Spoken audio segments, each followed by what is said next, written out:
আচ্ছা, আজকের ক্লাসে আমি টেস্ট মেথড নিয়ে পড়াবো। টেস্ট মেথড মানে আমরা বায়োকেমিস্ট্রি যে টেস্টগুলো হয় জেনারেলি, সুগার, ইউরিয়া, ক্রিয়েটিনিন, বিভিন্ন রকম এনজাইম, সেই টেস্টগুলো কিভাবে কি মেথডে হয় সেটা সম্বন্ধে আমি ইন ডিটেলসে পড়াবো এবং একটা ক্লিয়ার কনসেপ্ট দেওয়ার চেষ্টা করবো যাতে কোনো কনফিউশন না থাকে। তোমরা দেখবে তোমরা কাজ নিশ্চয়ই করেছো বায়োকেমিস্ট্রিতে, তোমরা দেখবে অনেক রকম রিয়াকশন আছে। গ্লুকোজের ক্ষেত্রে একরকম রিয়াকশন, ক্রিয়েটিনিনের ক্ষেত্রে একরকম রিয়াকশন। আমি যদি তিনটে প্যারামিটার যদি আমি বলি, মানে যদি তিনটে প্যারামিটার আমি কনসিডার করি, তো প্রথম যে প্যারামিটার সেটা আমি লিখলাম গ্লুকোজ, সেকেন্ড প্যারামিটার লিখলাম ক্রিয়েটিনিন,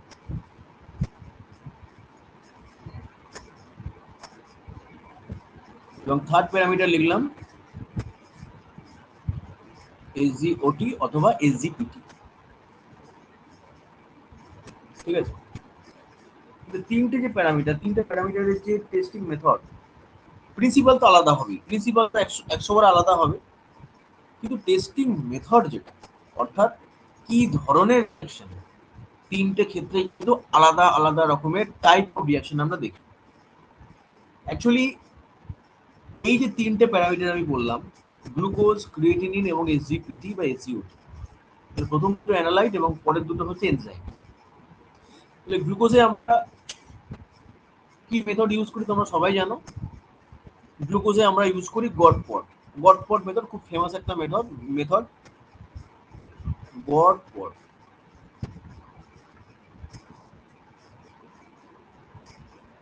ক্রিয়েটিনিনের ক্ষেত্রে আমরা কি ইউজ করি? জেবস কাইনেটিক মেথড,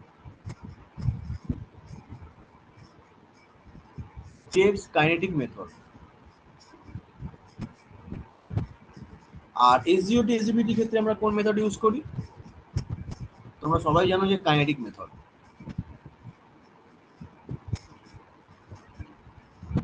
এবার প্রথম কোশ্চেন হচ্ছে, কেন আমরা গ্লুকোজ কাইনেটিক মেথডে করব না?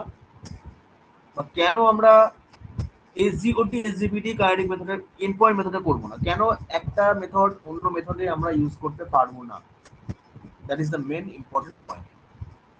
গ্লুকোজ কেন আমরা গডপট মেথড, এটা তো এন্ড পয়েন্ট মেথড কি সেটা আমি পরে আসছি। তাহলে এন্ড পয়েন্ট মেথড, গডপট মেথড কেন আমরা কাইনেটিক মেথডে করতে পারবো না?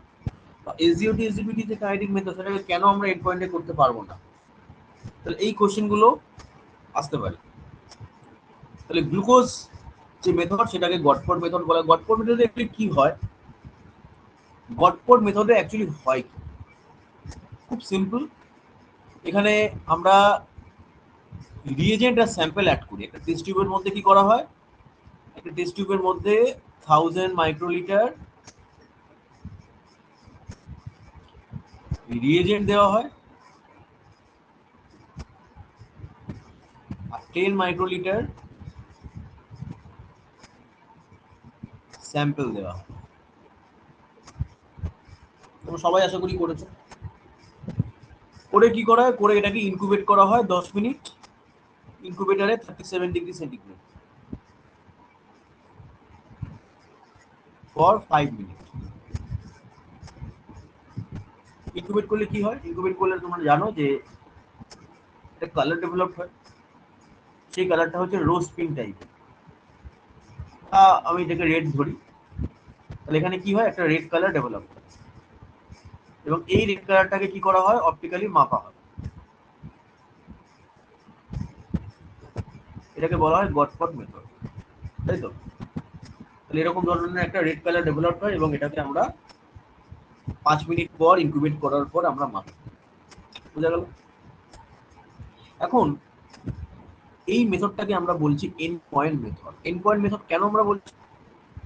কারণ এন্ড পয়েন্ট মেথড এই জন্যই বলছি। এবার দেখো, যদি আমরা এই টেস্ট রেজাল্টটাকে গ্রাফিক্যালি প্লট করি, গ্রাফিক্যালি প্লট মানে যদি আমরা অপটিক্যাল ডেন্সিটি ভার্সেস,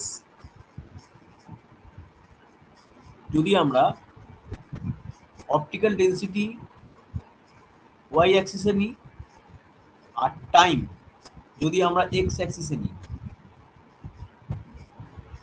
আমরা কি দেখব? আমরা দেখব যত টাইম বাড়বে তত অপটিক্যাল ডেন্সিটি স্বাভাবিকভাবেই বাড়বে, তাই তো? যত টাইম বাড়বে অপটিক্যাল ডেন্সিটি তত বেশি তত বাড়বে, কিন্তু একটা সার্টেন লিমিট পর্যন্ত। ধরো জিনিসটা এরকম হলো,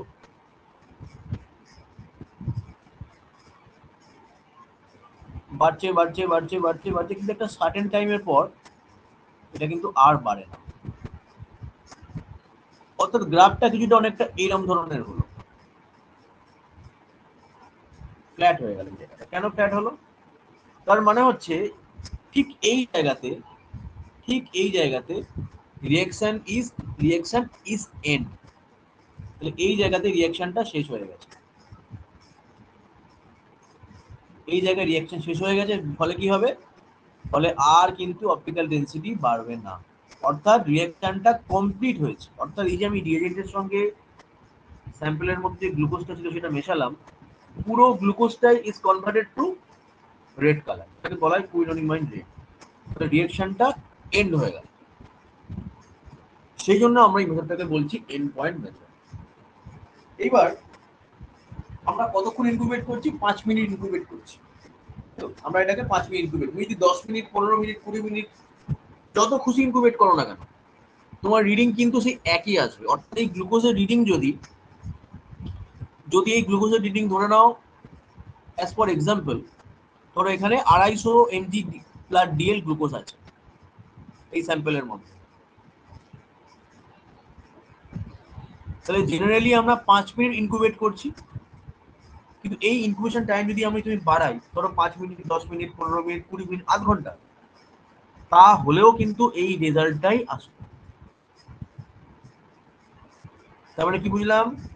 তার মানে একটা জিনিস আমরা বুঝলাম যে রিঅ্যাকশন ইজ এন্ড, রিঅ্যাকশনটা কমপ্লিট হয়ে গেছে। যতগুলো গ্লুকোজ মলিকুল ছিল প্রত্যেকটা glucose molecule is converted to quinoneimine red. সেই জন্য এই মেথডটাকে বলা হয় এন্ড পয়েন্ট মেথড। কি কি এক্সাম্পল? গডফোর্ড মেথড, বার্থেলট মেথড, এগুলো সব হচ্ছে এন্ড পয়েন্ট মেথড। সেকেন্ড যে মেথডটা আমি কথা বলবো সেই মেথডটাকে বলা হয় কাইনেটিক মেথড। কাইনেটিক মানে কি? কাইনেটিক মানে হচ্ছে এমন একটা মেথড যেই মেথডের মাধ্যমে আমরা এনজাইম গুলোকে মাপতে পারি। কি কি এনজাইম রয়েছে? আমাদের এসজিওটি রয়েছে, এসজিপিটি রয়েছে, অ্যালকালাইন ফসফেটেজ রয়েছে, ক্রিয়েটিন ফসফোকাইনেজ রয়েছে, এগুলো সব হচ্ছে এনজাইম। তাহলে এনজাইমের ক্ষেত্রে আমরা কেন end point method effective use করতে পারছি না গ্লুকোজের মতো? কি কারণ? অবশ্যই কারণ রয়েছে। কারণ এই যে এনজাইমগুলোর কথা আমি বলছি, কি কি এনজাইমের কথা বললাম? ধরো আমি কিছু এনজাইমের কথা আগে বলি। ধরো SGOT enzyme, SGPT enzyme, alkaline phosphatase enzyme, CPK enzyme, এই প্রত্যেকটা হচ্ছে এগুলোকে বলা হয় এনজাইম। তাহলে এনজাইম কি করে? এনজাইম কিন্তু মনে রাখতে হবে একটা রিঅ্যাকশনকে ক্যাটালাইজ করে, কিন্তু নিজে অপরিবর্তিত থাকে। That is the main point. গ্লুকোজের ক্ষেত্রে কি হচ্ছিল? গ্লুকোজের ক্ষেত্রে যেটা হচ্ছিল সেটা হচ্ছে, ধরে নাও এইগুলো হচ্ছে সব গ্লুকোজ মলিকুল, গ্রিন গুলো হচ্ছে সব গ্লুকোজ মলিকুল। ওর একটা স্যাম্পলের মধ্যে আমি বলছি এখানে 1 2 3 4 5 6 7 8টা গ্লুকোজ মলিকুল রয়েছে। তাহলে রিঅ্যাকশন যখন শেষ হলো, এই 8টা glucose molecule is converted to quinoneimine red.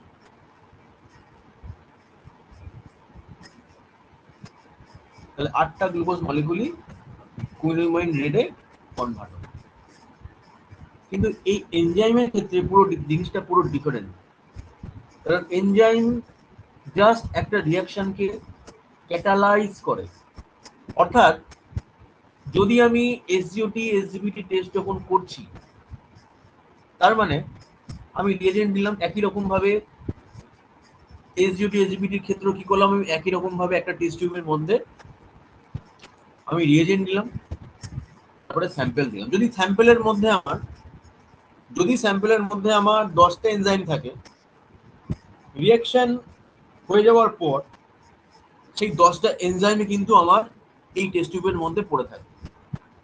তাহলে একটা টেস্ট টিউবের মধ্যে ধরো আমি এসজিপিটি বা এসজিওটি টেস্ট করছি, তাহলে আমি কি করলাম, আমি রিএজেন্ট নিলাম, এখানে আমি রিএজেন্ট নিয়েছি, রিএজেন্ট নেওয়ার পর এখানে আমি স্যাম্পল অ্যাড করলাম। তাহলে স্যাম্পলের মধ্যে ধরে নাও অ্যাজ ফর এক্সাম্পল এখানে আমি বলছি 10টা বা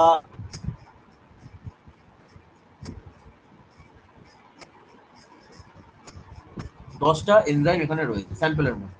স্যাম্পল অ্যাড করলাম, রিএজেন্টের সঙ্গে কি অ্যাড করতে হয়, স্যাম্পল অ্যাড করতে হয়। তাহলে এখানে 10টা এনজাইম রয়েছে। তাহলে রিঅ্যাকশন চলতে থাকছে চলতে থাকছে চলতে থাকছে, এবং করতে করতে কিন্তু কিছু সময় পরে আমরা দেখলাম যে রিঅ্যাকশন যখন কমপ্লিট হলো তখনও কিন্তু 10টা এনজাইম কিন্তু আমার মানে টেস্ট টিউবের মধ্যে রয়েছে, তাই তো? তাহলে রিঅ্যাকশন শেষ হয়ে যাওয়ার পর আমি দেখলাম আমার টেস্ট টিউবের মধ্যে কিন্তু 10টা এনজাইম বের করে রয়েছে। তাহলে কিভাবে আমরা মাপলাম এটা? এটাই যেমন বুঝলাম যে গ্লুকোজ মলিকুল গুলো ইজ কনভার্টেড টু কুইনোনিমাইন রেট, 8টা মলিকুলই কুইনোনিমাইন রেটে কনভার্ট হয়েছে, সেটাকে আমরা অপটিক্যাল ডেনসিটি মাপছি। কিন্তু কাইনেটিকের ক্ষেত্রে এনজাইম হচ্ছে অপরিবর্তিত বা আনচেঞ্জড অবস্থায় থাকে, কোনো রকম চেঞ্জ হয়। তাহলে আমরা কি করব, তাহলে আমরা এখানে রেট অফ রিঅ্যাকশনটাকে মাপব, বা এই রিঅ্যাকশনটা কত তাড়াতাড়ি অ্যাক্সেলারেটেড হচ্ছে এটা এনজাইম, সেইটা আমরা। তাহলে মনে রাখতে হবে এন্ড পয়েন্টে আমরা কি মাপছি, এন্ড পয়েন্টে আমরা মাপছি যে কতটা গ্লুকোজ রয়েছে, বা সেই গ্লুকোজ কতটা কনভার্ট হয়ে কুইনোনিমাইন রেটে কনভার্ট হলো তার অপটিক্যাল ডেনসিটি আমরা মাপছি। কিন্তু যখন আমরা এনজাইম মাপবো এবং যখন এনজাইমগুলো আমরা কাইনেটিক মেথডে মাপবো, তখন মনে রাখতে হবে তখন কিন্তু আমরা এখানে মাপবো only rate of reaction, not the amount of SGOT or SGPT. কারণ এসজিওটি এসজিপিটি প্রথমে যা থাকবে পরেও একই থাকবে, আনচেঞ্জড অবস্থায় থাকবে। প্রথমে যদি 10টা স্যাম্পলের মধ্যে 10টা এসজিওটি মলিকুল থাকে, রিঅ্যাকশন শেষ হয়ে যাওয়ার পর সেই 10টা মলিকুলই কিন্তু পড়ে থাকে। তাহলে আমরা এখানে কি মাপবো, আমরা কাইনেটিক মেথডে দুটো জিনিস মাপবো। এক জিনিস কি, প্রথম জিনিসটা হচ্ছে rate of reaction.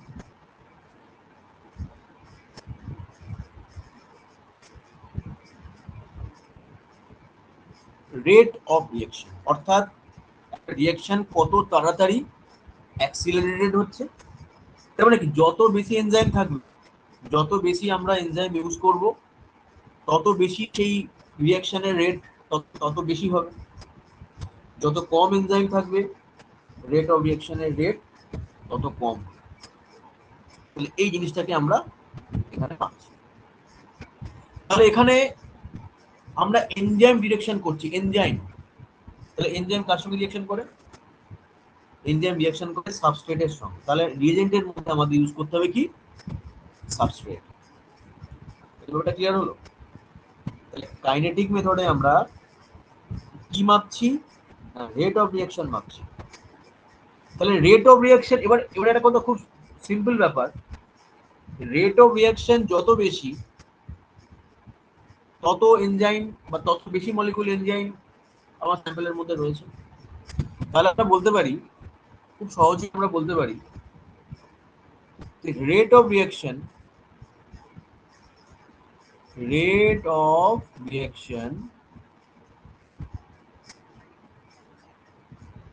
is proportional to enzyme concentration.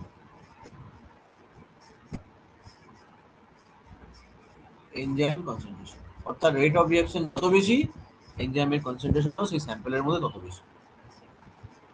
এগুলো সব আমি ইন ডিটেইলসে পরে বলবো, আগে জাস্ট একটা ইন্ট্রোডাক্টরি পার্ট আমি করে। তাহলে এটা গেল কাইনেটিক মেথড। আরেকটা মেথড আছে যেটাকে বলা হয় ফিক্সড টাইম মেথড বা 2 পয়েন্ট মেথড। ফিক্সড টাইম বা 2 পয়েন্ট মেথডে আমরা কোন জিনিসটাকে মাপতে পারি, কেউ বলতে পারবে? কোন জিনিসটাকে মাপার জন্য 2 পয়েন্ট বা ফিক্সড টাইম ইউজ করা হয়? কেউ বলতে, কারণ জানা আছে? 2 পয়েন্ট কাইনেটিক বা ফিক্সড টাইম কাইনেটিক আমরা কখন ইউজ করি? আমরা এই মেথডটা ইউজ করি জেনারেলি ক্রিয়েটিনিন মাপার সময়। দেখবে ক্রিয়েটিনিনের যখন টেস্ট করবে তখন দেখবে কি লিটারেচারের মধ্যে লেখা থাকে যে এটা হচ্ছে 2 পয়েন্ট কাইনেটিক বা ফিক্সড টাইম মেথড। তাহলে ফিক্সড টাইম মেথড আমরা কেন ইউজ করছি? ক্রিয়েটিনিন মাপার ক্ষেত্রে। কাইনেটিক কেন ইউজ করছি? এনজাইম মাপার ক্ষেত্রে। এবার এই যে ফিক্সড টাইম মেথড, আমরা কেন ফিক্সড টাইম বলছি? দেখবে আমি কি বললাম, এন্ড পয়েন্টে কি বললাম, এন্ড পয়েন্টে আমরা রিএজেন্টের সঙ্গে স্যাম্পল মেশালাম, মিশিয়ে এটাকে কি করলাম, আমরা বাইরে মেশিনের বাইরে ইনকিউবেট করলাম 37 ডিগ্রি সেন্টিগ্রেড। কিন্তু যখন আমরা ফিক্সড টাইম বা কাইনেটিক মেথড নিয়ে দেখব, তখন দেখব যে সেখানে সঙ্গে সঙ্গে স্যাম্পলটাকে চার্জ করার পর, রিএজেন্টের মধ্যে স্যাম্পলটাকে চার্জ করার পর সঙ্গে সঙ্গে সেটাকে মেশিনে অ্যাচিভ করাতে হবে, কোনো রকম ডিলে করা যাবে না। এবার কি হবে, এবার মেশিনকে যখন আমরা স্যাম্পল প্লাস রিএজেন্টটা যখন আমরা অ্যাসপিরেট করিয়ে দিলাম, তখন আমরা কি পাবো? ফিক্সড টাইম কাইনেটিকের ক্ষেত্রে কি পাবো, আমি এখানে লিখলাম অপটিক্যাল ডেনসিটি আর এখানে লিখলাম টাইম। আমরা দেখবো যে ক্রিয়েটিনিন যখন মাপা হয়, দেখবে ক্রিয়েটিনিন যখন মাপা হয় তখন দুখানা রিডিং নেওয়া হয়। একটা রিডিং নেওয়া হয় 30 সেকেন্ডের মাথায়, আর একটা রিডিং নেওয়া হয় ঠিক তার 60 সেকেন্ডের পর বা 90 সেকেন্ডের মাথায়। তাহলে আমরা যদি ক্রিয়েটিনিনের ক্ষেত্রে গ্রাফটা দেখি, তাহলে ক্রিয়েটিনিনের ক্ষেত্রে গ্রাফটা কিরকম হবে? ক্রিয়েটিনিনের ক্ষেত্রে গ্রাফটা কিন্তু একই রকম, এই সুগারের যে রকম গ্রাফ ছিল ঠিক সেরকম গ্রাফই হবে।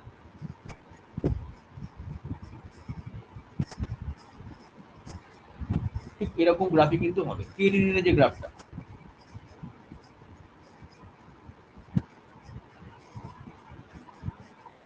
এরকম হবে। তাহলে এটাকে কেন আমরা ফিক্সড টাইম বা 2 পয়েন্ট কাইনেটিক বলছি? 2 পয়েন্ট কাইনেটিক কেন বলা হচ্ছে? কারণ এখানে দুখানা রিডিং নেওয়া হয়, একটা 30 সেকেন্ডের মাথায় নেওয়া হয়, একটা 90 সেকেন্ডের মাথায় নেওয়া হয়। দুখানা রিডিং এখানে নেওয়া হয়। কিন্তু গ্লুকোজের ক্ষেত্রে একটা রিডিং নেওয়া হয়। গ্লুকোজের ক্ষেত্রে কিন্তু আমরা একটাই মাত্র রিডিং নিই, ইনকিউবেশন বাইরে করলাম, বাইরে করার পর আমরা রিডিং নিলাম। কিন্তু ক্রিয়েটিনিনের ক্ষেত্রেও তো কালার কম্পাউন্ড তৈরি হয়। ক্রিয়েটিনিনের যে মেথড, ক্রিয়েটিনিন কি মেথডে করা হয়? জেপস কাইনেটিক মেথড, তাই তো?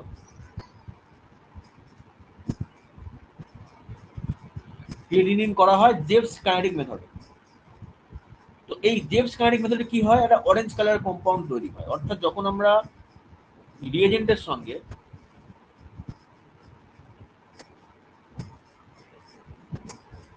স্যাম্পল মেশাবো, মানে ক্রিয়েটিনিন মেশাবো, তখন এই রিএজেন্ট বা অ্যালকালাইন পিট্রিক অ্যাসিড রিঅ্যাকশন করে কি তৈরি করে? একটা অরেঞ্জ কালারের কম্পাউন্ড তৈরি করে।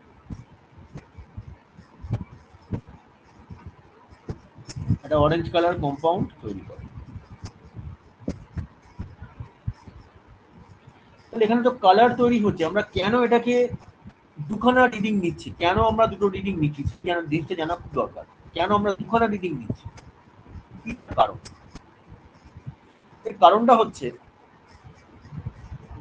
তাহলে আমরা প্রথমে কি করি? প্রথমে আমরা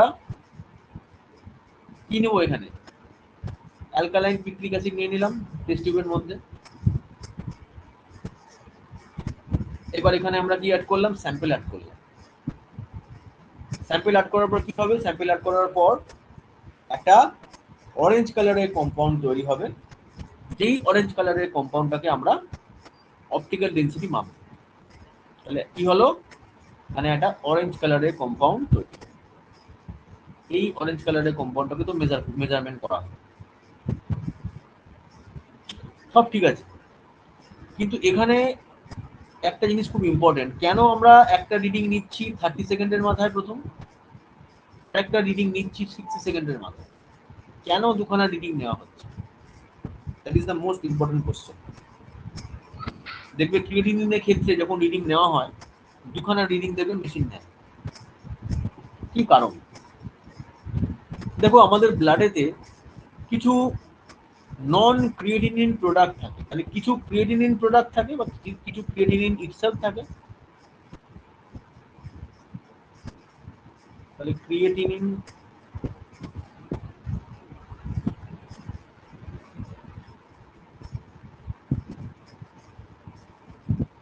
অরেঞ্জ কালারের কম্পাউন্ড তৈরি করে,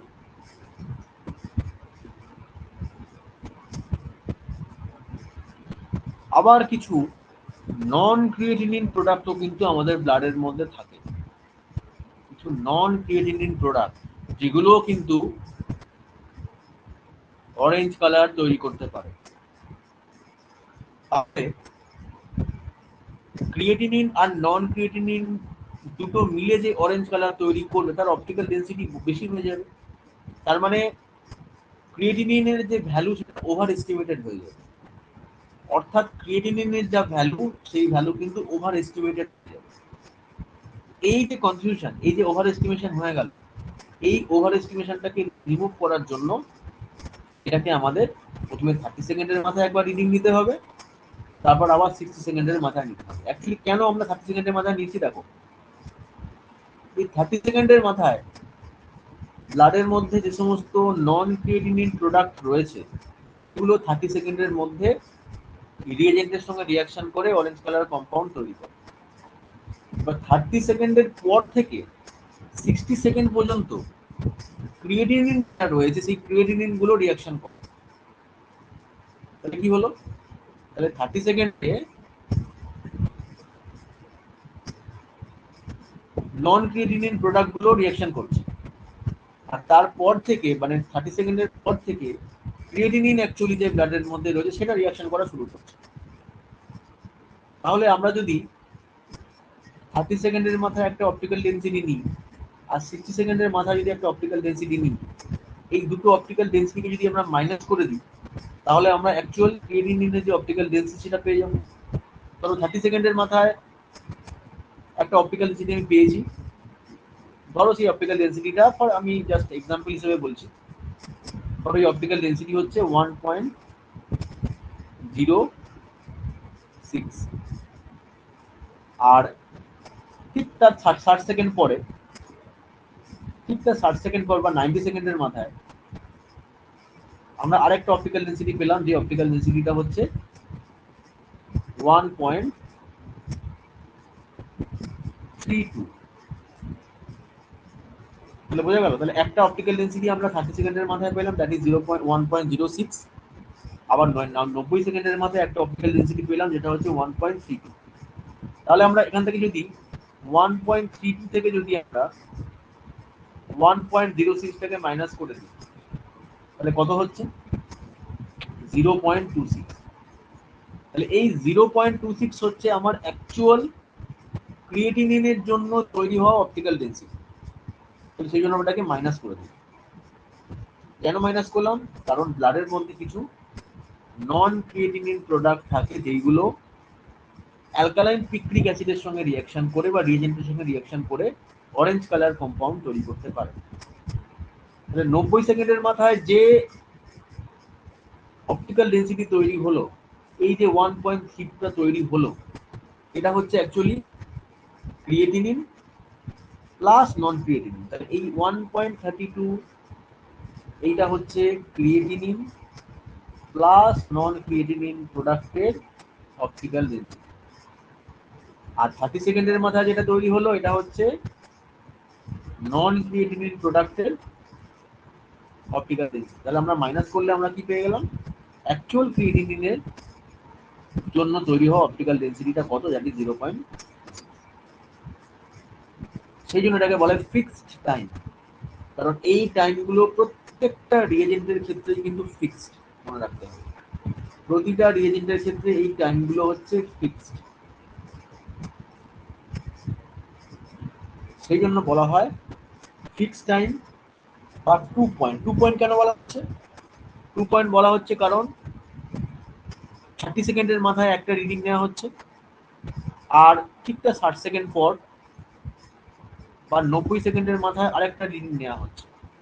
তাহলে এখানে দুখানা রিডিং নেওয়া হচ্ছে, সেই জন্য আমরা এটাকে বলছি ফিক্সড টাইম বা 2 পয়েন্ট কাইনেটিক। এখানে আরেকটা জিনিস দেখো, এই যে মেথডটা যেটাকে আমরা ক্রিয়েটিনিং টেস্টের জন্য ইউজ করছি, এই মেথডটা অ্যাকচুয়ালি কাইনেটিক মেথড এবং এন্ড পয়েন্ট মেথডের একটা মাঝামাঝি অবস্থায় রয়েছে। কারণ এখানেও অপটিক্যাল ডেন্সিটি আমরা নিচ্ছি এন্ড পয়েন্টের এতে, আবার এখানে আমরা মাল্টিপল রিডিং দিচ্ছি। এই যে মাল্টিপল রিডিং যখন কথাটা আসছে, 30 সেকেন্ডে নিলাম, আবার 60 সেকেন্ড 90 সেকেন্ডের মাথায় নিলাম, এই যে যখন মাল্টিপল রিডিং চলে আসছে কথাটাই, মাল্টিপল রিডিং মানেই হচ্ছে সেটা কাইনেটিক মেথড। যদি সিঙ্গেল রিডিং হয়, যেমন গ্লুকোজের ক্ষেত্রে একটা রিডিং নেওয়া হচ্ছে, সেটাকে বলা হয় এন্ড পয়েন্ট মেথড। যদি মাল্টিপল রিডিং নিতে হয়, তখন সেটা হয়ে গেল কাইনেটিক মেথড। তাহলে এটাকে আমরা বলছি ফিক্সড টাইম কাইনেটিক মেথড।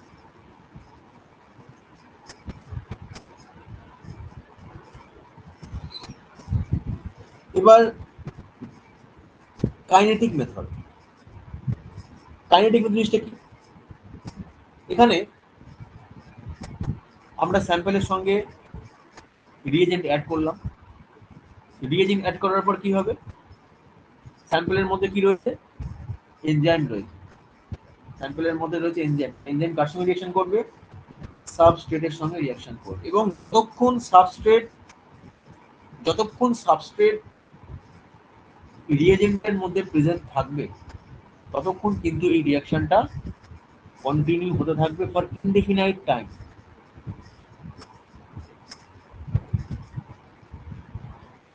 এই রিঅ্যাকশনটা কিন্তু কন্টিনিউ হতে থাকবে। আগেরগুলোর মতন, আগেরগুলো কি দেখেছিলাম আমরা? আগেরগুলো দেখেছিলাম যে একটা সার্টেন টাইম পর কিন্তু আর অপটিক্যাল ডেন্সিটি বাড়ছে না। কিন্তু এক্ষেত্রে মনে রাখতে হবে, এক্ষেত্রে এটা হচ্ছে অপটিক্যাল ডেন্সিটি ওয়াই অ্যাক্সিস, আর এটা হচ্ছে টাইম এক্স অ্যাক্সিস। তাহলে এর ক্ষেত্রে মনে রাখতে হবে, যতক্ষণ সাবস্ট্রেট রয়েছে ততক্ষণ কিন্তু রিঅ্যাকশনটা চলতে থাকবে। কারণ আমি কি বললাম, এনজাইম নিজে কিন্তু অপরিবর্তিত থাকে। অর্থাৎ স্যাম্পলের মধ্যে রিএজেন্ট, এই এনজাইম এই নিজে কিন্তু আনচেঞ্জড বা অপরিবর্তিত থাকে। চেঞ্জ কি হবে? চেঞ্জ হবে সাবস্ট্রেট। যতক্ষণ সাবস্ট্রেট থাকবে ততক্ষণ রিঅ্যাকশনটা চলতে থাকবে। এবার কাইনেটিক মেথডে আমরা প্রথমে কি দেখলাম? আমরা ফিক্সড টাইমে দেখলাম, এটা ছিল ফিক্সড টাইম। আমরা এই ফিক্সড টাইমে কি দেখেছি?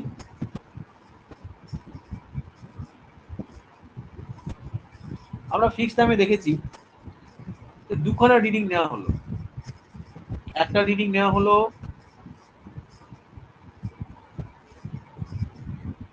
30 সেকেন্ডের মাথায়, আর একটা রিডিং নেওয়া হলো 90 সেকেন্ডের মাথায়। দুখানা রিডিং এখানে আমরা নিলাম। তাহলে একটা 30 সেকেন্ডের মাথায় নিলাম, আর একটা নিলাম 90 সেকেন্ডের মাথায়। মানে এদের মধ্যে গ্যাপটা হচ্ছে 60 সেকেন্ডের গ্যাপ। এবার কি করলাম? এবারে মানে ফিক্সড টাইম কাইনেটিকে এর অপটিক্যাল ডেন্সিটি থেকে এর অপটিক্যাল ডেন্সিটিটা কি করলাম? মাইনাস করে দিলাম। অপটিক্যাল ডেন্সিটি থেকে যখন মাইনাস আমরা করব, তখন আমরা যেই জিনিসটা পাবো সেটাকে বলা হয় ডেল্টা অ্যাবজর্বেন্স। সেটাকে বলা হয় ডেল্টা অ্যাবজর্বেন্স। যখনই আমরা দুটো থেকে মাইনাস করলাম, তাই তো, এই যে একটু আগে বললাম, তাহলে একটা অপটিক্যাল ডেন্সিটি থেকে একটা অপটিক্যাল ডেন্সিটি আমরা যখন মাইনাস করছি, তখন সেই জিনিসটাকে বলা হয় ডেল্টা অ্যাবজর্বেন্স।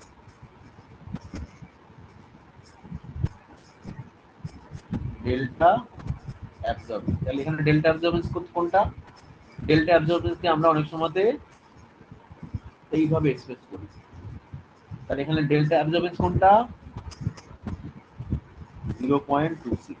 এটাকে বলা হয় delta absorbance. This one is called delta absorbance. এবার কাইনেটিক মেথডে এক্ষেত্রেও আমরা কিন্তু টোটাল রিডিং নেব। কতগুলো রিডিং নেব? এখানে আমরা টোটাল রিডিং নেব 4টে। ঠিক আছে? তাহলে টোটাল আমরা রিডিং নেব কাইনেটিকের ক্ষেত্রে 4খানা রিডিং। তাহলে ধরো প্রথম যে রিডিংটা নিলাম, একই রকম ভাবে স্যাম্পেলের সঙ্গে রিয়েজেন্টের মিশিয়ে, মানে রিয়েজেন্টের সঙ্গে স্যাম্পেল মেশানোর সঙ্গে সঙ্গে এটাকে মেশিনকে কি করতে হবে, মেশিনকে অ্যাসপিরেট করে দিতে হবে। কি করবে মেশিন, সেই স্যাম্পলটাকে অ্যাসপিরেট করলো, মানে রিয়েজেন্ট প্লাস স্যাম্পলটাকে অ্যাসপিরেট করলো। অ্যাসপিরেট করার পর তার যে অপটিক্যাল ডেন্সিটি, সেই অপটিক্যাল ডেন্সিটিটা সে মেজার করতে থাকে। তাহলে এখানে একটা জিনিস রয়েছে, তাহলে এখানে আমি প্রথমে দেখিয়ে দিই কতগুলো রিডিং নিচ্ছে।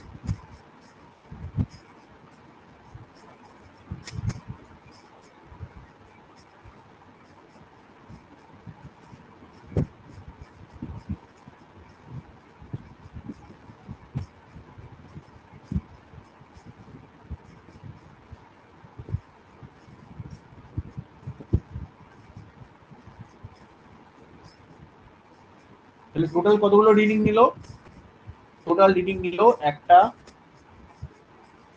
2টো, 3টে এবং 4টে। ঠিক আছে, তাহলে 1টা, 2টো, 3টে, 4টে রিডিং নেবে যদি মেথডটা কাইনেটিক মেথড। ঠিক আছে, এবার দেখো প্রথম যে রিডিংটা নিল, অর্থাৎ মেশিনে স্যাম্পলটা অ্যাসপিরেট করা থেকে শুরু করে ফার্স্ট যে রিডিং সেটা নেওয়া পর্যন্ত যে সময়, তাকে বলা হয় ডিলে টাইম বা ল্যাগ টাইম। তাহলে আমরা কি করলাম, আমরা স্যাম্পলটা প্লাস রিয়েজেন্টটা মেশিনে অ্যাসপিরেট করিয়ে দিলাম। মেশিন স্যাম্পলটাকে বা রিয়েজেন্টটাকে অ্যাসপিরেট করলো, অ্যাসপিরেট করে ঠিক 1 মিনিট পর একটা রিডিং মেশিন দিল। তাহলে এই যে প্রথম যে 1 মিনিট সময়, এই সময়টাকে বলা হয় ল্যাগ টাইম বা ডিলে টাইম। অর্থাৎ ল্যাগ টাইম বা ডিলে টাইমে মেশিন কিন্তু কোনো রকম কোনো রিডিং নেয় না। অর্থাৎ এই যে সময়টা, এই যে 1 মিনিট সময়টা, এইটাকে বলা হয় ডিলে টাইম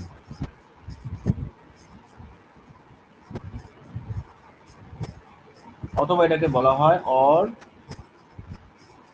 ল্যাগ টাইম।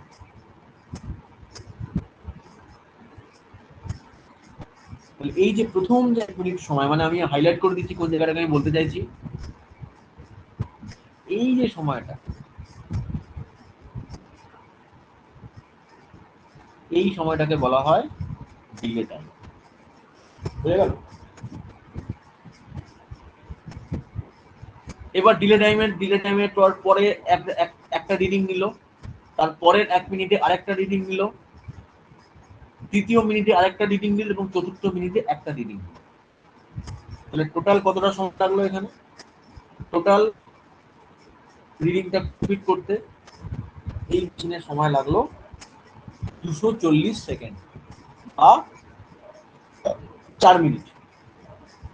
এবার দেখো এই যে সময়টা, অর্থাৎ এই যে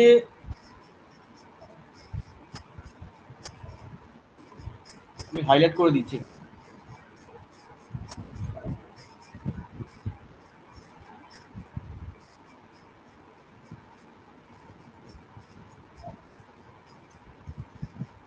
এই যে সময়টা,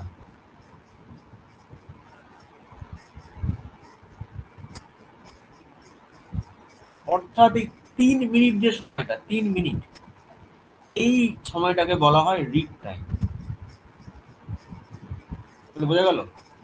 তাহলে ব্লুটাকে আমরা বলছি কি টাইম, এটাকে আমরা বলছি ডিলে টাইম। আর এইখান থেকে শুরু করে এই পর্যন্ত যে সময়টা, এটাকে আমরা কি বলছি, এটাকে আমরা বলছি read time.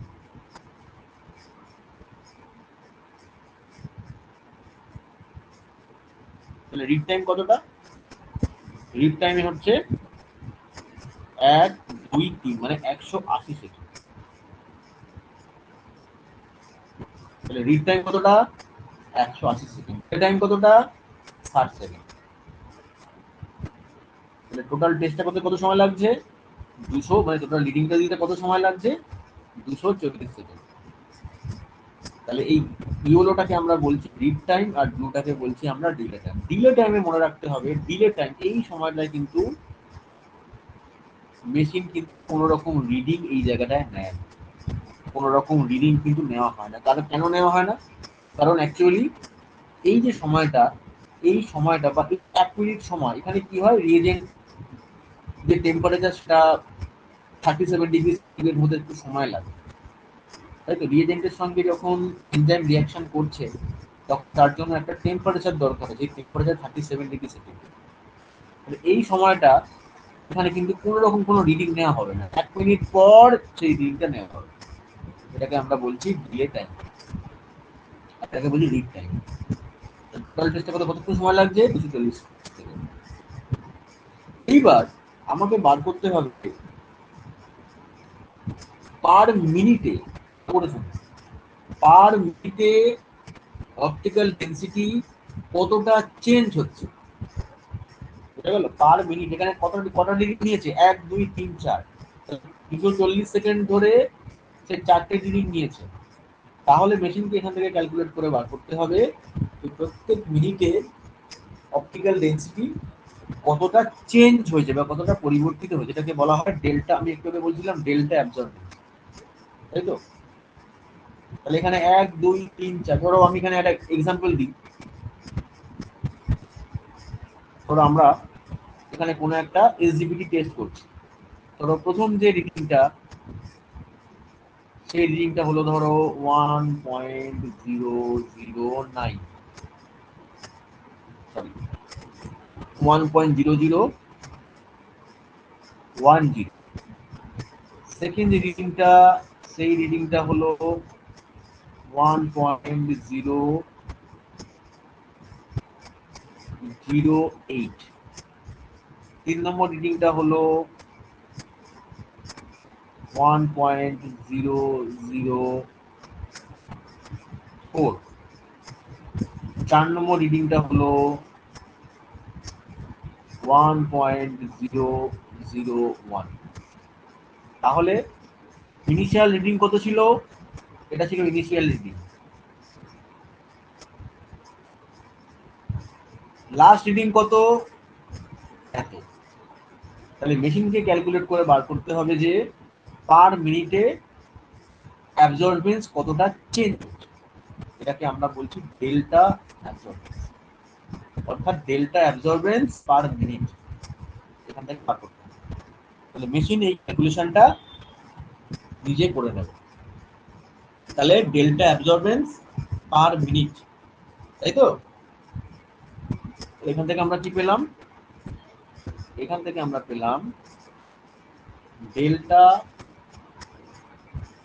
Absorbance per minute, পার মিনিটে অ্যাবজর্বেন্স কতটা চেঞ্জ হচ্ছে, ঠিক আছে। এবার আমরা রেজাল্টটা কিভাবে বার করব? আমাদের তো রেজাল্টটা বার করতে হবে। রেজাল্টটা বার করবো না কিভাবে? না, এই এনজাইমেটিক এস্টিমেশনের ক্ষেত্রে কিটে, যেগুলো কিটগুলো রয়েছে দেখো ভালো করে,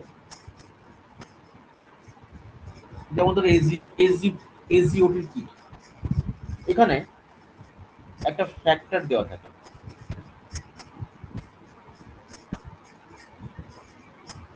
এই যে একটা ফ্যাক্টর দেওয়া থাকে, এই ফ্যাক্টরটাকে আমাদের ডেল্টা অ্যাবজর্বেন্স দিয়ে মাল্টিপ্লাই করতে হবে। তাহলে রেজাল্ট আমরা কিভাবে পাই? রেজাল্ট আমরা কিভাবে পাবো?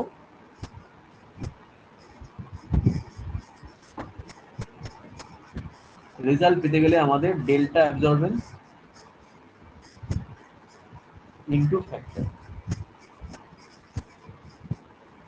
এই ফ্যাক্টরটা এখানে প্রোভাইড করা থাকে। তাহলে ডেল্টা অ্যাবজর্বেন্সের সঙ্গে যদি ফ্যাক্টর গুণ করি তাহলে আমরা সেই স্যাম্পলের মধ্যে কতটা এসজিওটি অ্যাক্টিভিটি রয়েছে সেটা আমরা খুব সহজেই পেয়ে যাব। বুঝে গেল?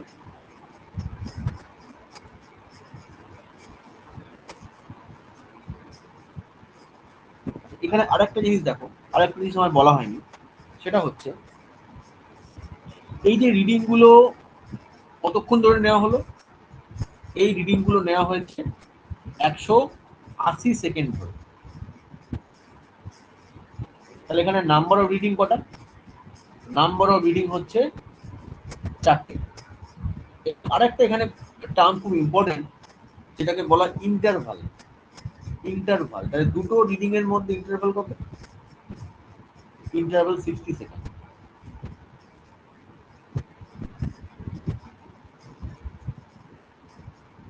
ইন্টারভাল হচ্ছে 60 সেকেন্ড।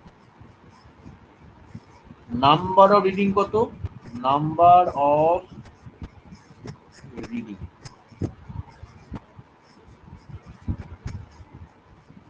4।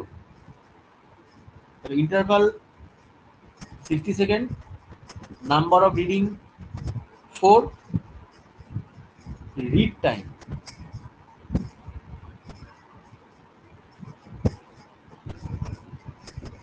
কতক্ষণ? রিড টাইম হচ্ছে 180 second.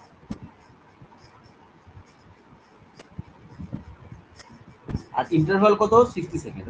Interval, number of readings and read time, এই তিনটাকে ভালো করে জানতে হবে। দেখবে এখানে কিটের মধ্যে দেওয়া থাকে, আমি দেখাচ্ছি, কিটের মধ্যে লেখা রয়েছে। এই যে ডিলে টাইম 60 সেকেন্ড,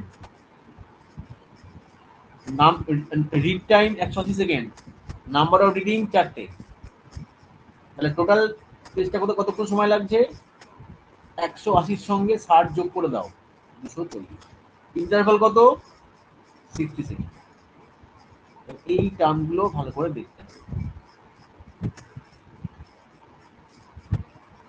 বুঝে গেল?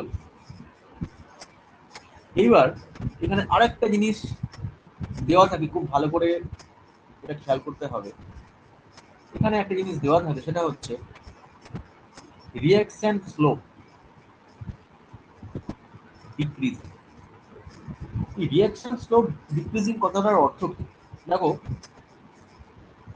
তোমরা যখন সেমি অটোতে এসজিপিটি বা এসজিওটি টেস্ট করো, এরকম একটা গ্রাফ দেখা যায় টেস্টের শেষে। দেখো, এই গ্রাফটা হচ্ছে কি গ্রাফ? গ্রাফটা ডিক্রিজিং গ্রাফ। ঠিক আছে, ডিক্রিজিং। এবার হোয়াই ডিক্রিজিং? কেন এখানে ডিক্রিজিং লেখা রয়েছে? আচ্ছা, অ্যালকালাইন ফসফেটের ক্ষেত্রে তো ইনক্রিজিং লেখা রয়েছে, এর ক্ষেত্রে ডিক্রিজিং লেখা রয়েছে, এসজিওটির ক্ষেত্রে ডিক্রিজিং লেখা রয়েছে, আবার সিপিকেএমবির ক্ষেত্রে ইনক্রিজিং লেখা রয়েছে। কেন? কেন ইনক্রিজিং, কেন ডিক্রিজিং? আচ্ছা, আরেকটা জিনিস দেখো এখানে, এটা আমার বলতে ভুলে গেছি, যে কাইনেটিক মেথড আবার দু ধরনের হতে পারে। একটা বলা হয় ইউভি কাইনেটিক, আরেকটাকে বলা হয় ভিজিবল কাইনেটিক। ইউভি কাইনেটিক মানে যেই রিডিং গুলো নেওয়া হয় 340 ন্যানোমিটারে, মানে ইউভি রেতে নেওয়া হয়, সেটাকে বলা ইউভি কাইনেটিক মেথড। আর ভিজিবল কাইনেটিক মানে যেগুলো ভিজিবল লাইটে নেওয়া হয়। ইউভি কাইনেটিক মেথড মানে হচ্ছে যেই রিডিং গুলো আমরা 340 ন্যানোমিটারে নিয়ে থাকি। আর ভিজিবল কাইনেটিক মানে যেগুলো ভিজিবল লাইটে নেওয়া হয়, সেগুলোকে বলে ভিজিবল কাইনেটিক। এখানে দেখো, এসজিওটি টেস্টের ক্ষেত্রে কি হচ্ছে ভালো করে দেখো। কেন ডিক্রিজিং আমরা বারবার বলছি? তবে এই হচ্ছে আমার রিঅ্যাকশন, এই হচ্ছে আমার এনজাইম, যে এনজাইমটার অ্যাক্টিভিটিটাকে আমাকে ডিটেকশন করতে হবে। আর এইটা হচ্ছে সাবস্ট্রেট, এগুলো সাবস্ট্রেট। তাহলে কি হলো? সাবস্ট্রেট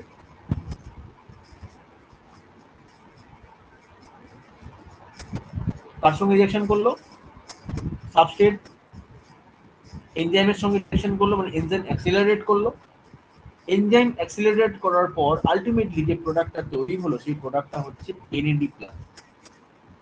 তাহলে আলটিমেটলি আমার এই টেস্টের যে গোল, সেটা হচ্ছে আমার রিএজেন্টের মধ্যে থাকছে এনএডিএইচ।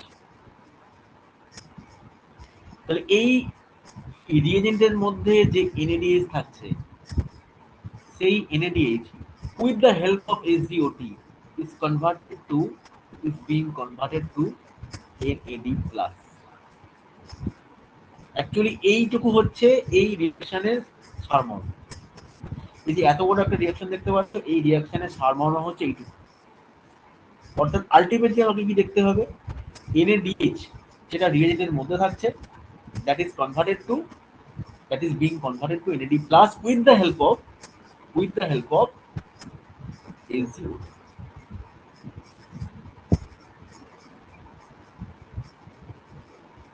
এবার যখনই NaDH থেকে NAD প্লাস তৈরি হবে তখন কি হবে, তখন অ্যাবজর্বেন্স কমবে, মনে রাখতে হবে।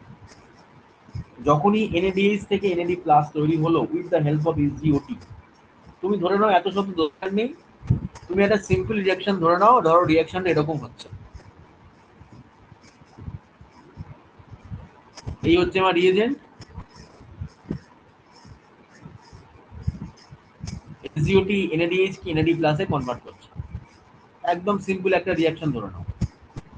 তাহলে যখনই NaDH থেকে NAD প্লাস তৈরি হচ্ছে তখন কি হলো, তখন যদি আমরা এই টিউবটাকে, যে টিউবের মধ্যে রিঅ্যাকশনটা হচ্ছে, এই টিউবের মধ্যে যদি আমরা ইউভি রে পাস করে, এই যেটাকে বলা হচ্ছে রিঅ্যাকশন টাইপ হচ্ছে ইউভি কাইনেটিক। তাহলে এখানে আমরা ইউভি কাইনেটিক কেন বলছি, কারণ এখানে আমরা যেই ওয়েভলেন্থটা দিয়ে এর অপটিক্যাল ডেনসিটি মাপছি সেটা হচ্ছে 340 ন্যানোমিটার। তাহলে কি হচ্ছে, যত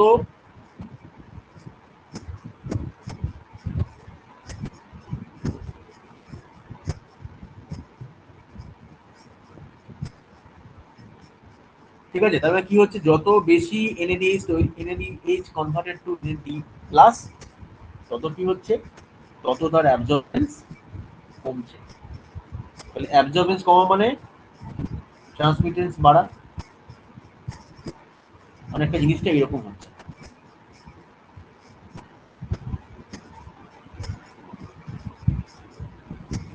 তাই তো, তাহলে যত NADH is converting to NAD plus তত তার অ্যাবজর্বেন্স কমছে।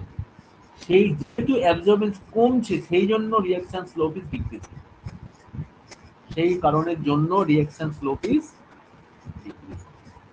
বুঝতে পারছো ডিক্রিজিং কেন হচ্ছে,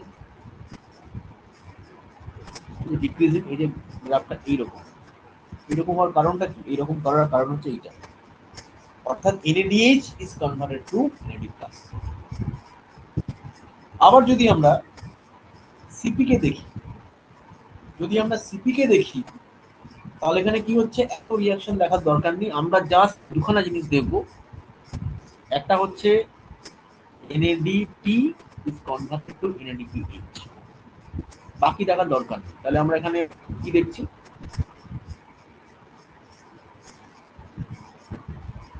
এটা রিএজেন্টের মধ্যে রয়েছে, এটা কনভার্টেড হচ্ছে কিসে, NADPH with the help of CP। তাহলে যত NADP is converted two NADPH তত কি হবে, তত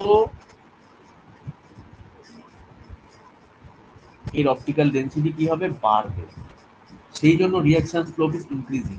তাহলে আগেরটার ঠিক বিপরীত, এখান দিয়ে লাইট পাস করানো হচ্ছে, মানে অর্থাৎ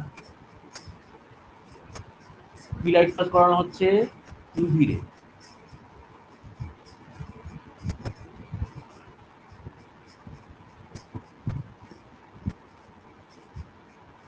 থ্রি 40 ন্যানোমিটারের ইউভি রে পাস করানো হচ্ছে। তাহলে এখানে কি হলো, এখানে অপটিক্যাল ডেনসিটি বাড়ছে, অপটিক্যাল ডেনসিটি বাড়ছে বলেই এখানে রিঅ্যাকশন স্লোপ ইজ ইনক্রিজিং। বুঝা গেল? তাহলে এই হচ্ছে আমাদের ইউভি কাইনেটিকের মেন ব্যাপার। দেখো অ্যালকালাইন ফসফেটেস কি, এটা দেখো, এটা হচ্ছে ইনক্রিজিং। এবার দেখো এখানে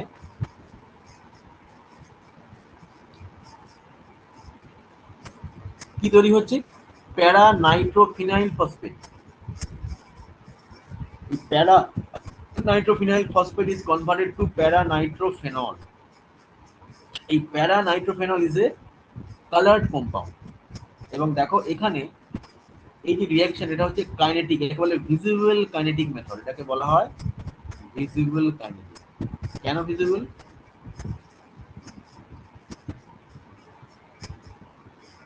কারণ এখানে আমরা যে ওয়েভলেন্থ ইউজ করছি সেটা হচ্ছে 405 ন্যানোমিটার, মানে এটা হচ্ছে ব্লু লাইট, সেইটা হলো ভিজিবল ক্যান্ডিডেট। এবং এখানে দেখো গ্রাফটা তৈরি হচ্ছে ইনক্রিজিং গ্রাফ, বুঝতে পারছো গ্রাফটা? এখানে যে গ্রাফটা তৈরি হয়েছে এই গ্রাফটা কিন্তু ইনক্রিজিং গ্রাফ, গ্রাফটা কিন্তু এ বাড়ছে, স্লোপটা বাড়ছে, সেই জন্য reaction slope is called increasing reaction slope. এখানে দেখো, এখানে delay time 30 second, read time 120 second, number of read 4, interval 30 second. অর্থাৎ এখানে দুটো রিডিং এর মধ্যে যে গ্যাপ, দুখানা রিডিং এর মধ্যে যে গ্যাপ, সেই গ্যাপটা হচ্ছে কত? 30 সেকেন্ডের গ্যাপ। তো এগুলো, এই যে গ্যাপগুলো, এগুলো ভ্যারি করে, এগুলো রিএজেন্টের উপর, রিএজেন্টের কোম্পানির উপর ভ্যারি করে। তাহলে এইভাবে আলটিমেটলি আমরা একটা স্যাম্পলের অপটিক্যাল ডেনসিটি মাপতে পারছি। প্রতিটা ক্ষেত্রে দেখো, এখানেও দেখো মাল্টিপল রিডিং রয়েছে, অর্থাৎ একের বেশি রিডিং রয়েছে। একের বেশি রিডিং থাকা মানেই হচ্ছে that is the kinetic method. তাহলে এই কাইনেটিক হচ্ছে ভিজিবল কাইনেটিক। এগুলোকে কি কাইনেটিক বলে? এটাকে বলে ইউভি কাইনেটিক, ইউভি কাইনেটিক। কারণ এখানে 340 ন্যানোমিটার ইউজ করা হচ্ছে, যেটা হচ্ছে ইউভি রে।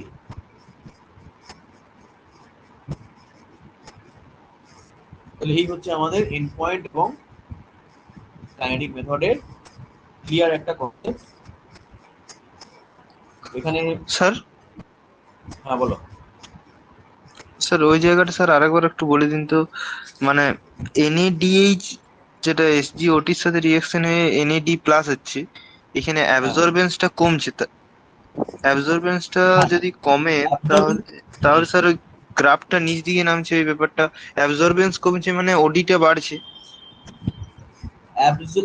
অ্যাবজর্বেন্স কমছে মানে কি? অ্যাবজর্বেন্স দেখো, এখানে আমি একটা ব্যাপার বলি, অ্যাবজর্বেন্স কমছে। অ্যাবজর্বেন্স কমা মানে কি? ওডি বাড়া না কমা? অ্যাবজর্বেন্স বাড়া মানে, যদি অ্যাবজর্বেন্স বাড়ে তাহলে ওডি কমবে। অ্যাবজর্বেন্স বাড়লে ওডি কি হবে? ওডি কমবে না বাড়বে? অ্যাবজর্বেন্স বাড়লে ওডিও বাড়বে। অ্যাবজর্বেন্স যদি বাড়ে তাহলে অপটিক্যাল ডেনসিটি বাড়বে। এটা তো প্রপোর্শনেট, সমানুপাতিক। অ্যাবজর্বেন্স যদি বাড়ে অপটিক্যাল ডেনসিটি বাড়বে। এখানে কি হচ্ছে? এখানে অ্যাবজর্বেন্স কি হচ্ছে? এখানে অ্যাবজর্বেন্স কমছে, ফলে অপটিক্যাল ডেনসিটিও কমছে। যখন এসজিওডি টেস্ট করবে তখন ভালো করে লক্ষ্য করবে, দেখো এখানে যখন ডেল্টা অ্যাবজর্বেন্স যখন দেখানো, দেখুন ডেল্টা অ্যাবজর্বেন্স মাইনাস কেন? দেখো ডেল্টা অ্যাবজর্বেন্স মাইনাসে রয়েছে, দেখতে পাচ্ছ? দেখো ভালো করে ব্যাপারটা বোঝো। দেখো এখানে ডেল্টা অ্যাবজর্বেন্স কত আছে? -0.029। মাইনাস কেন হলো? মাইনাস কেন হলো? মাইনাস কেন হলো এই জন্যই, প্রথম যে রিডিংটা হয়েছিল, সেই রিডিংটা ছিল বেশি, পরের যে রিডিংটা হয়েছে সেই রিডিংটা হয়েছে কম। ধরো এরকম একটা রিডিং হয়েছিল, প্রথম থেকে রিডিংটা ছিল রিডিংটা ধরো ছিল 1.059, পরের দিকে রিডিংটা হলো, লাস্টের যে রিডিংটা ধরো সেটা হলো 1.0 ধরো 30। তাহলে কি হলো? অপটিক্যাল ডেনসিটি বাড়লো না কমলো? যদি এটা প্রথমে থাকে আর এটা যদি লাস্টে হয় তাহলে অপটিক্যাল ডেনসিটি বাড়লো না কমলো? অবশ্যই অপটিক্যাল ডেনসিটি কমলো। কেন কমলো? কারণ NAD is converting to NAD plus. Optical density বাড়া মানে অপটিক্যাল ডেনসিটি কমা। প্রথমে অপটিক্যাল ডেনসিটি ছিল 1.059, পরে হলো 1.030, তাহলে অপটিক্যাল ডেনসিটি বাড়লো না কমলো? অপটিক্যাল ডেনসিটি কমলো। তাহলে অপটিক্যাল ডেনসিটি কমা মানে অ্যাবসর্বেন্স কমে যায়। অপটিক্যাল ডেনসিটি বাড়া মানে অ্যাবজর্বেন্স বাড়া মানে অপটিক্যাল ডেনসিটি বেড়ে যায়। ঠিক আছে? তো এই হচ্ছে ব্যাপার। এবার দেখো,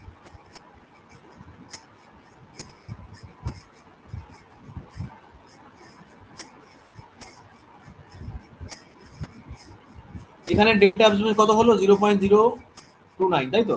এবার অ্যালকালাইন ফসফেটেসে দেখো, অ্যালকালাইন ফসফেটেসে যে ডেল্টা অ্যাবজর্পশন সেটা হচ্ছে 0.044, এটা কিন্তু পজিটিভ রয়েছে, সেই জন্য এখানে লেখা হচ্ছে ইনক্রিজিং।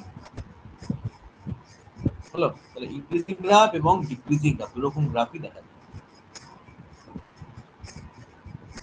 আশা করি বুঝতে পারলাম।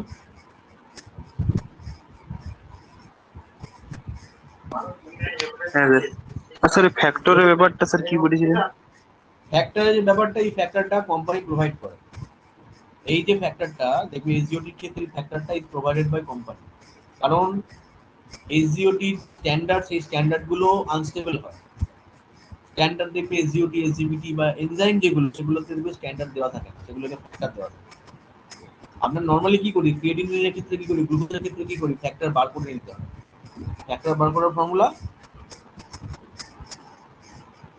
ফ্যাক্টর কিভাবে বার করে জানা আছে? ফ্যাক্টর কিভাবে বার করে? কনসেন্ট্রেশন অফ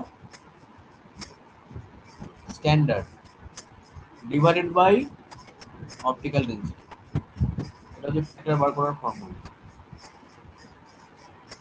ঠিক আছে, কিন্তু এই কিটগুলোর ক্ষেত্রে, এই কিটগুলির ক্ষেত্রে কোনো রকম ফ্যাক্টর, মানে ফ্যাক্টরটা দেওয়া থাকে আমাদের, ফ্যাক্টরটা কিন্তু কোনো স্ট্যান্ডার্ড বা কোনো ক্যালিব্রেশন আমাদের দেওয়া থাকে না।